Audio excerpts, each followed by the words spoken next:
Hello and welcome back. I'm Dr. Nicola and you are watching Aspen Talks Health, where we discuss alternative healing modalities and how we can show up more compassionately in life. Today with me is Dr. John Hughes. He is an osteopathic and integrative medicine doctor, and he is the founder of Aspen Integrative Medicine down in Basalt. Welcome to the show. Thank you. So I brought John on because it is so important. I had just discovered that I'm full of fungus, which sounds awful, but it was fascinating to learn. I was extremely tired. I was insatiably hungry, and I could not kick a cold for a whole month, which is not my norm. I normally don't even get sick. So those were my symptoms, and I came to you. I was actually referred to you, and someone told me that ozone therapy can help with mold. Indeed. And yeah, it was very interesting. So can you share, first of all, before we get to that, let's just first tap on osteopathic and integrative medicine. What exactly is that?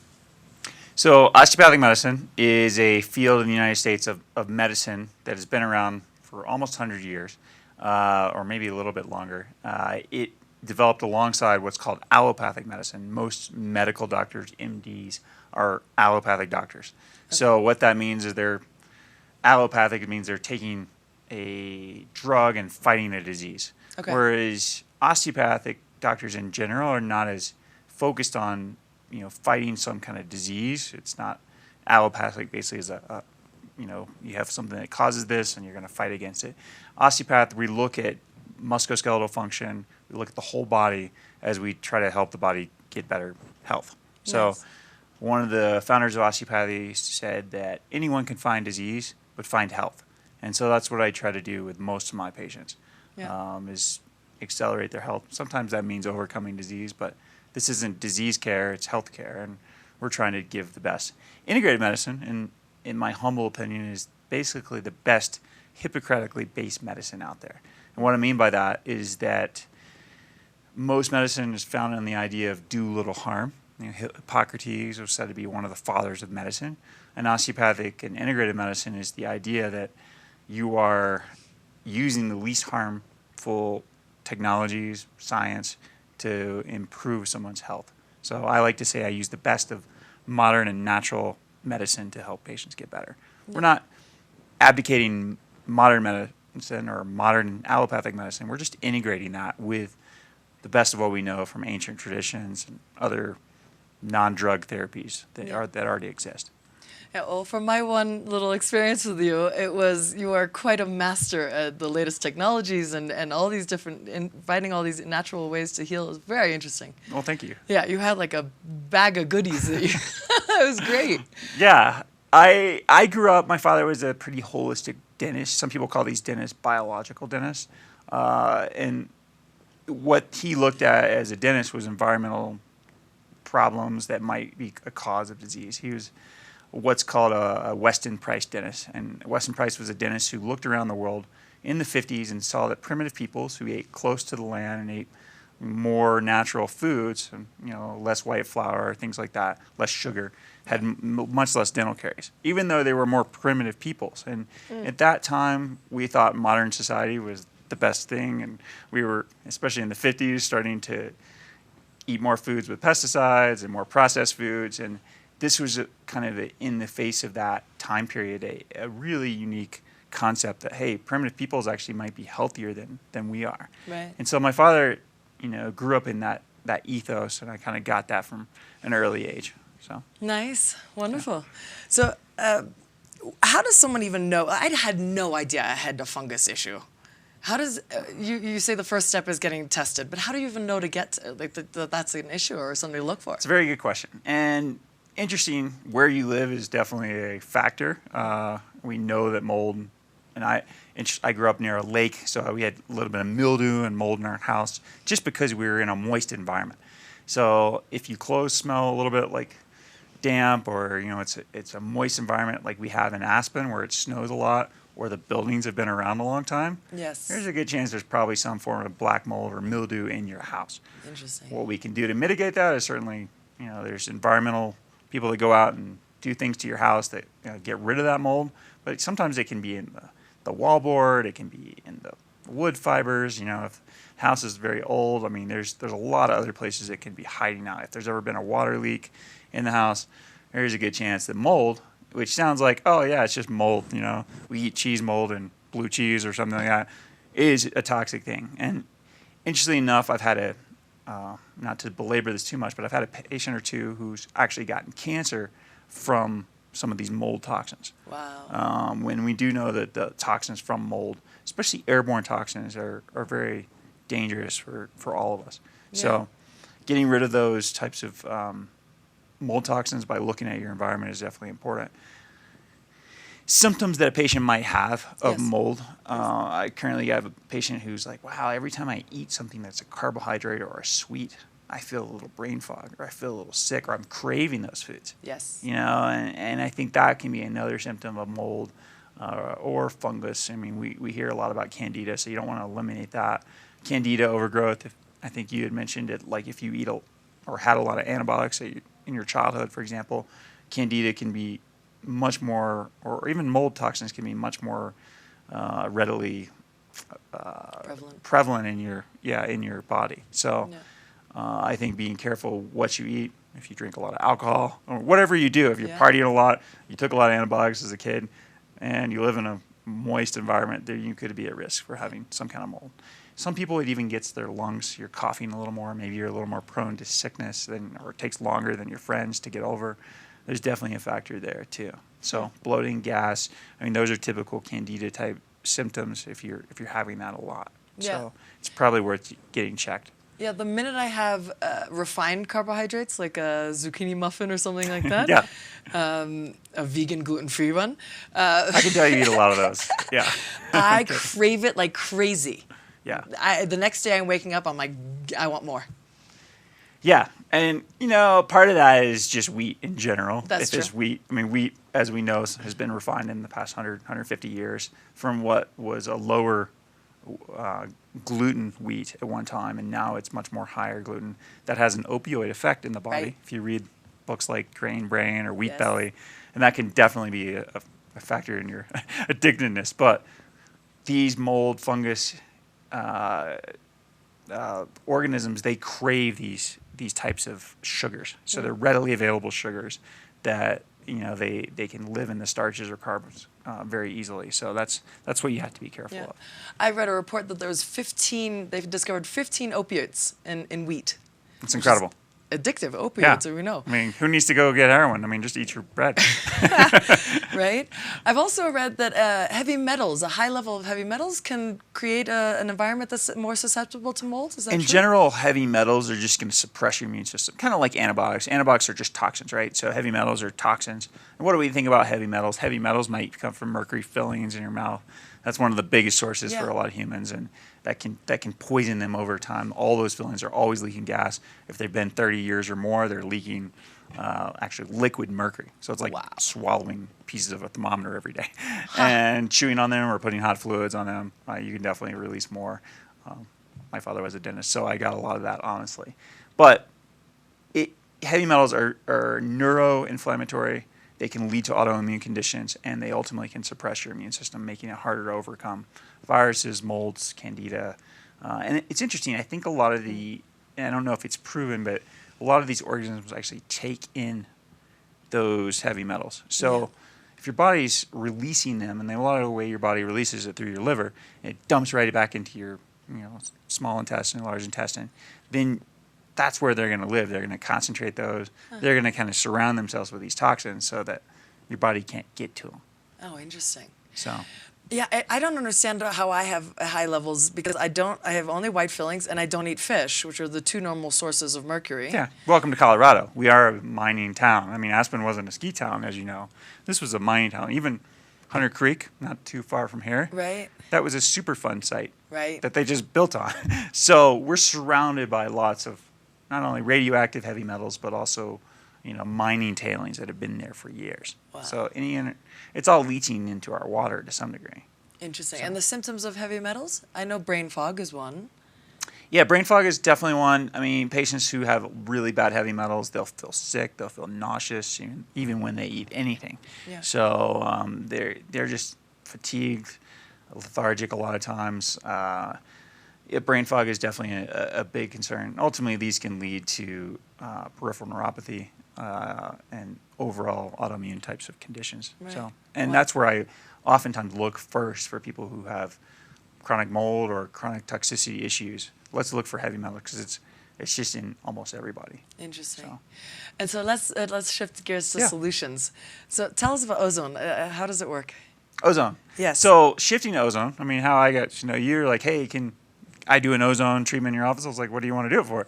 And you're like, well, maybe I have some exposure to mold. You know, I think you'd done a test that said that. And by the way, there are urine tests.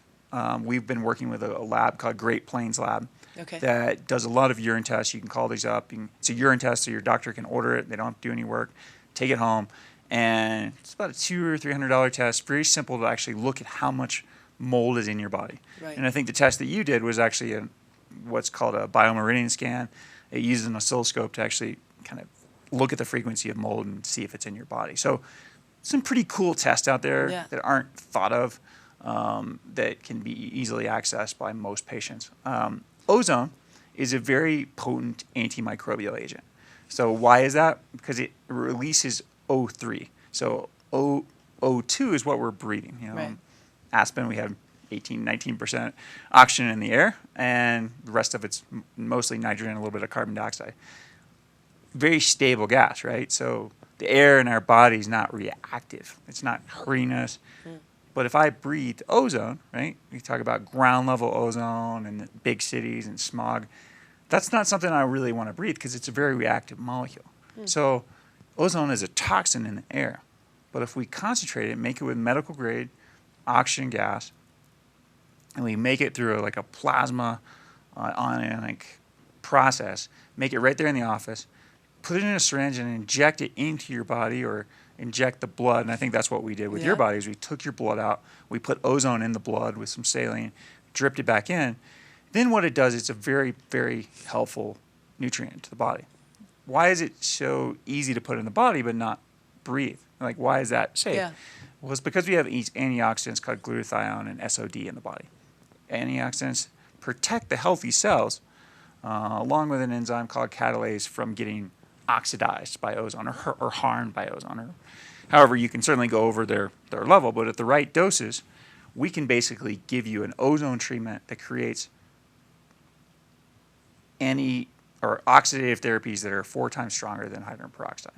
Most of the way our cells and even our antibodies eliminate toxins is with either hydrogen peroxide or even ozone. Your body's antibodies even make their own ozone. Interesting. So it's already in the body, and it's something we can use. The Russians, the Cubans, Eastern European countries used that technology for years before they were able to access American pharmaceuticals in the Cold War, before we were doing any kind of trades with them. And they had incredible results. There's numerous studies. You Google ozone therapy for microbes and you'll see it. Why does it work so ubiquitously around, mold toxins or antibiotic, like in places where where antibiotics might not work? Is just because it's not, there's not something that you can get a resistance to. The viruses, even cancer cells, don't have a lot of catalase enzymes, so they don't have the resources and energy to make that. So ozone is very hard for anything to be resistant to.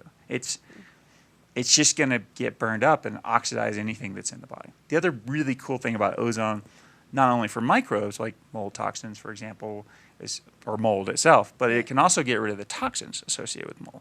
So toxins, because it's an oxidizing agent, it's basically burning up these toxins and kind of getting rid of them, kind of like a incinerator would do to a toxic kind of byproduct of some factory, for example. Right. So petrochemicals, even heavy metals, can somewhat be eliminated with ozone. The mycotoxins is the byproduct that I had a Yep. high level of from the mold. Yeah, Right? and That's what you're referring to? mold is mycotoxins. They're everywhere. Like if you drink a glass of red wine, you have mycotoxins. And in every country in the world, the U.S. is actually probably the least strict. They have an OCA rating. OCA is a mold toxin that lives in all red wines.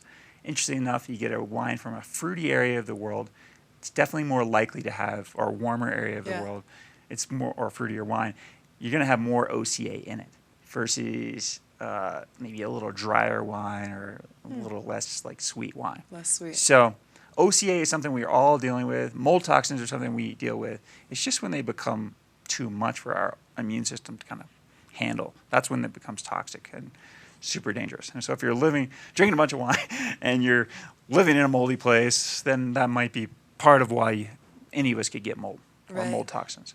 So.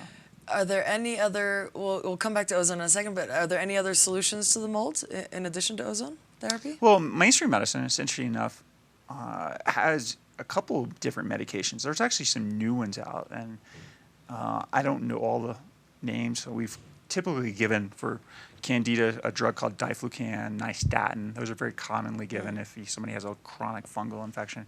There's one that's actually a little more broad spectrum. So if you had candida and you have a bunch of mold in your system, it's called Sporanox. Okay. And it's not prescribed a lot unless you're in the know about mold or you suspect it. But that's a drug that I've seen work well for some patients if they have really bad conditions of mold. Yeah, I've been on the herbal side of it. Yes, that's right. And so olive leaf extract, oil of oregano, astragalus, and a candida blend were the ones a handful of pills in the morning, and then couple that with what's the green, chlorella? Yes. And the things that pull out the heavy metals, like clay. Yep.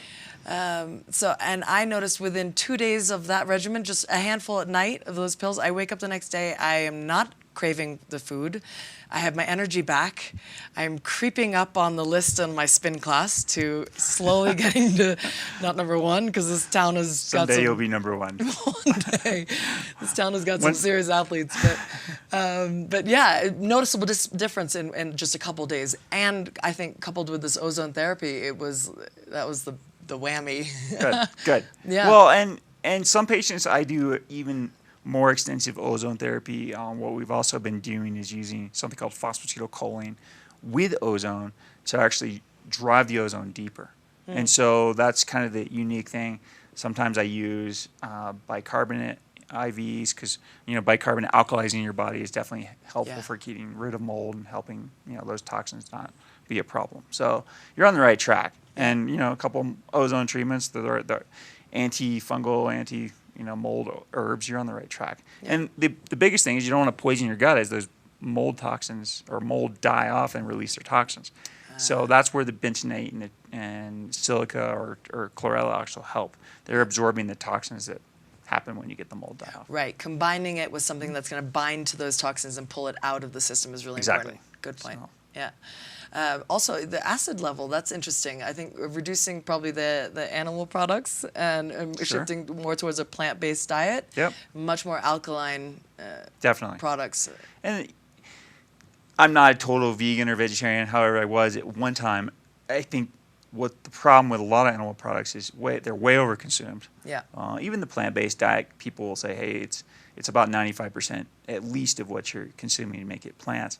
But the other thing is just factory farmed. And those factory farmed animals, it's just incredibly sad for one thing. And it's also all the hormones and antibiotics they're putting in those animals can also affect your gut, affect everything else. So you got the toxins in the animals that have been fed pesticide-laden foods or GMO foods. And then you got the antibiotics. I mean, it's a vicious, slippery slope. Thank you for saying that organic, all for me. fresh vegetables are probably one of the healthiest things. Absolutely. So.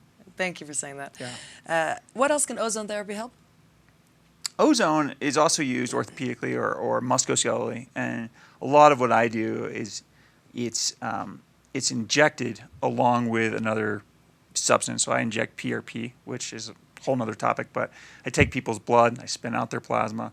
I ozonate that to purify it a little bit. Okay. Not that it's not sterile, but we ozonate it to activate it and purify it. And then we put it back into a knee joint or a hip joint.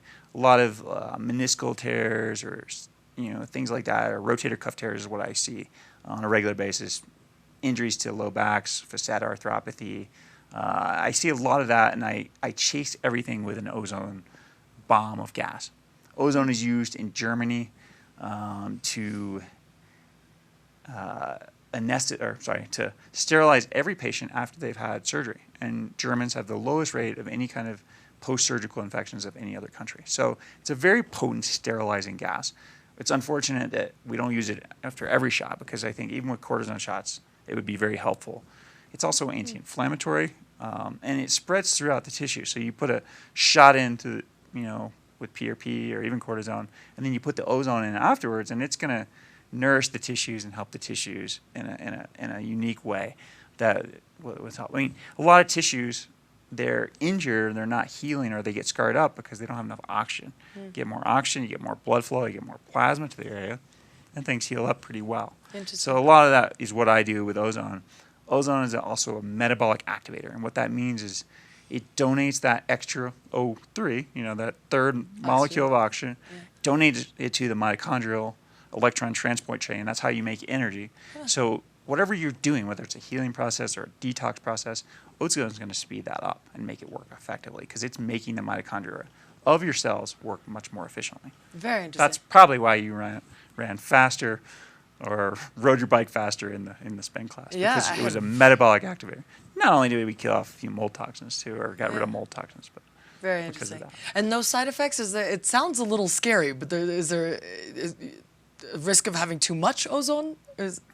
Ozone is used in microgram doses. So what is micrograms? 1 times 10 to the negative 6. So I gave you maybe 180 micrograms, very, very, very small amount of ozone. Got it. If I'd given you a lot, it could have damaged your tissues. Yeah, it could oxidize it. Okay. If I put ozone up to an organic glove or like latex glove, it'll literally just organically dissolve that glove. Wow. It's that potent of a strong oxidizing agent. Okay. So, but in minimal, small doses, it's beneficial. It's great, and that's why you don't just go to anybody to just do this. Right. You want to be getting treated by somebody that's a little bit more taught and knows. I've been doing it for about 10 years, so I felt pretty confident. And I had confidence in it. Thank you. You're welcome. Okay, let's switch gears to, you also work with stem cells. Indeed. Tell me about that. So in the United States, there's a couple different varieties of stem cells. Patients use fat stem cells, and these are stem cells that are, they pull it from liposuction. If you want that type of therapy, you can have stem cells and liposuction.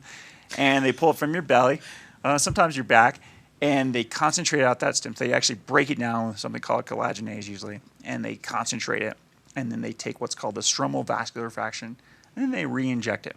Okay. If you put fat back into fat or fat back into tissues that benefit from fat, like if you want to augment your lips or your breasts or your buttocks, if you're into that, this isn't LA or Scottsdale necessarily. Well, it's Aspen. It's Aspen.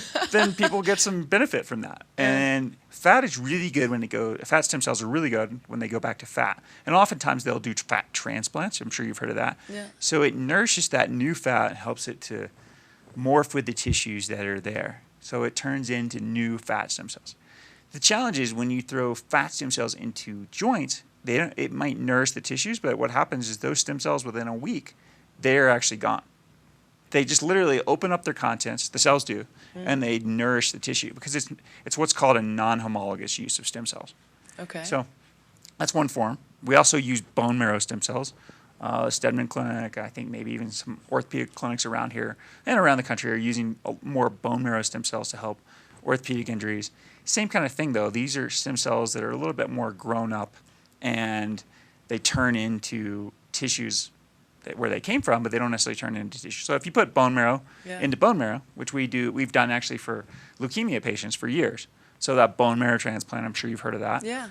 Then we can actually help that bone marrow. What happens is, cancer patient or leukemia patient, they kill off all the bone marrow because it's toxic and got cancer in it.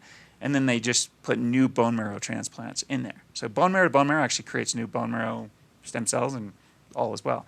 Put bone marrow into joints, it nourishes the tissues, releases its growth factors, but those stem cells don't necessarily turn into new cartilage tissue. Okay. Now, what we've come up with is, and a lot of what I've been doing it with is brain injury, but we've also orthopedically used stem cells from the blood. These stem cells, there's two different types. There's hemopoietic stem cells, which are designed to turn into new blood cells, and what's called very small embryonic-like stem cells. These stem cells are one of the best ways to help regenerate orthopedic tissues. They take much longer, but these stem cells are kind of like babies. They haven't figured out what they want to do. So you put them in the tissues like your knee or your shoulder or your hip or your brain, and they can turn into potentially even new neurons, new cartilage, new collagen, ligaments, tendons, you name it. So that's a lot of what I do for orthopedic types of injuries. If the PRP, with the platelet-rich plasma growth factors, is not enough, then we'll add in the stem cells. Interesting. So. And that can help with a brain injury. That's fascinating. Yeah, and the fascinating thing when we do it with the brain, it's very safe. We don't open up the brain, drop it in there. We just put it through the top part of the nose. And that's another kind of really cool, very safe way to administer stem cells. It travels along what's called the olfactory nerves all the way through into the top part of the brain. We can detect substances. It's a lot of studies have been done with insulin within 10 minutes in the cerebrospinal fluid. So in the back, we can pull off the cerebrospinal fluid and find substances like stem cells or insulin that we put into the brain to help the brain heal. Wow. Yeah, it's fascinating. Can that help with like a concussion and memory loss issues? Yeah, and that's largely what we do. We get calls from all over the country for people looking to do this type of therapy for concussion or even more severe traumatic brain injuries. Wow. Fascinating. Really interesting work. Yeah, thank you. Is there any other things that you want to share with us? The only other thing that we do along with stem cells is hyperbaric medicine. Hyperbaric medicine is traditionally used mostly for wound care or diabetic wounds or people who've had radiation injuries like radiation osteonecrosis or bone infections, sometimes carbon monoxide poison. Those are sort of the standard models. For brain injury or stroke or other kinds of neurological deficits, it's really important for people to use hyperbaric medicine as well in most cases. Because hyperbaric medicine is very effective at actually not only helping the brain to create the body and the brain to create its own stem cells, but also giving it the energy to heal. Unique thing about us as humans is we don't ever rest our brains. Even while we're sleeping, even while we're just sitting here and chatting, we're using at least 20% of the oxygen we inhale to power our brain and 25% of the glucose. So the glucose isn't getting eaten up by your mold. It's going to power your brain pretty much, especially when we're sitting here. Yeah, you get on your bike, you might be going to your muscles. But if you sprain your ankle, fall off your bike, or whatever happens to you, you go home and rest it on the couch. Or maybe you break your ankle. What if I said to you, hey, instead of you getting to rest your ankle on the couch for a couple of weeks, you're going to have to keep using it. How well do you think you would heal? Right. Not so well. So the only way, if we can't let your brain rest to help you heal, is to basically give it more energy. And that's what hyperbaric oxygen does. Very similar way as ozone in some ways, except the fact that you're pressurizing oxygen, a stable molecule of oxygen. So it's not reacting with the tissues to break down microbes so much. It's just nourishing those tissues. Fascinating. So especially, and we're focused on healthy tissues that we're trying to heal, especially the brain. Well, we are out of time. I'm sorry, but it was such a pleasure to have you on the show. Thank you so much for all that you're doing. Yes, thank you. Thanks for bringing me here. Great work. You're clearly very knowledgeable, and I really definitely felt the effects of your treatment, so I appreciate it. Awesome. Thank you. Thank you. As always, you guys check out Aspen Talks Health for more information. I'll put up your contact information where you can find Dr. Hughes, and that's it. I hope you all are well. Lots of love.